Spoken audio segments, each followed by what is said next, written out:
Merry Christmas and Happy Holidays, everybody. My name is Jack, and for the past few years, I've been really obsessed with small, compact computing power. So I used to take my desktop up to my church where I would work for hours and hours. We would use it for extra GPU muscle for video playback across all of our screens. We would also use it in conjunction with all the other computers in the building as a render node. So one day I was leaving the building with my computer, and one of the guys up there asked, he goes, "Why don't you just use a laptop?"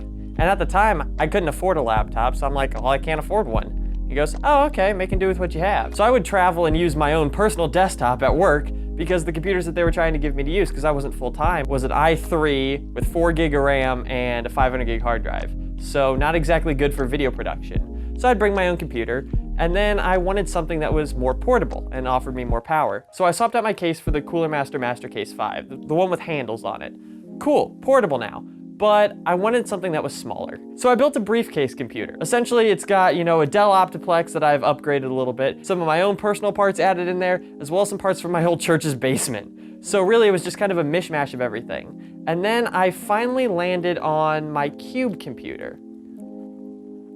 Now, my Cube computer is essentially a cube, but it's very compact, with the idea being everything that I need to run it, I could fit in a backpack. When I'm at home, this computer gets used as my VR rig, and then for on the go, I can use it for multi-screen video playback, for live streaming, and really anything where I need 8 cores and 16 threads with a 2060 worth of performance. So starting up top, we got my headphones, network cable, and what allows this whole thing to happen, be able to have a small display, is I got the Atomos Ninja 5, which is essentially a 4K recording monitor, but I can also just use it as a small portable monitor. Now I'm aware you can get ones that are about the size of a laptop, but I figured if I already had this, let's not buy another monitor. So I want to see if I can get by with using this and a small computer here to try and play a video game. So next off, we have the mouse pad, the keyboard and mouse combo, which we're not going to be using the mouse. We've got second network cable, power, LAN adapter for my laptop. You'll see why that's important in a second. Power for the Ninja. So this computer is in the Silverstone SG13. It's got an i9-9900K, a RTX 2060, a 500 gig SSD, a 3 terabyte hard drive, and a 500 watt power supply, all in a very small form factor. Now I could upgrade the graphics card, but really for editing and for video playback, I don't really need anything better than a 2060. And it was what I already had. So I went ahead and used that. So now we can get everything set up here and see how well this whole system works. All right, so with everything fired up here, I've got Origin open on the computer, and I gotta say, it feels kind of weird, my mouse sensitivity, because, that's such a small screen. This is like the mouse sensitivity I'm used to using to go across a 27-inch display. But so if we go ahead and launch Star Wars Battlefront, here's an unexpected thing that happened. This is an HDR monitor and recorder. And so Battlefront popped over here into HDR mode. Now, I have everything running in HDR because this is an HDR monitor, but for recording purposes, I'm gonna switch it back to standard dynamic range just so that way it looks right on YouTube. All right, so let's get queued up for a game of Battlefront. I'm just gonna go on Galactic Empire and see how well this works. But so if we get in here, I'm gonna, what are we, we're on Hoth, right? Let's go in here as heavy because on Specialist, I don't know if I'd be able to hit targets on such a small screen. All right, so we joined in here. Gonna be going around trying to capture the objective, but I don't know how well I'm gonna be doing with that. Oh, that was an accidental press. Did not mean to do that. Hello, please die.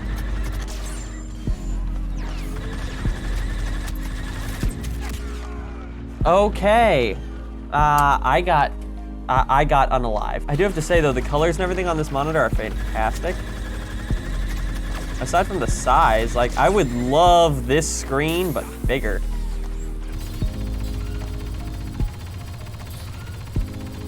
I'm just trying to look for the giant, or for the little crosshair, because that's all I have in order to see reference. One thing to note about playing on such a small display is that instead of having the full display area to really look at and to take everything in, because I'm so focused on the center of the screen, because I'm just trying to focus in on the action, I'm not looking at things like my map or my health as much. Gotta say, I'm not a big fan of this keyboard.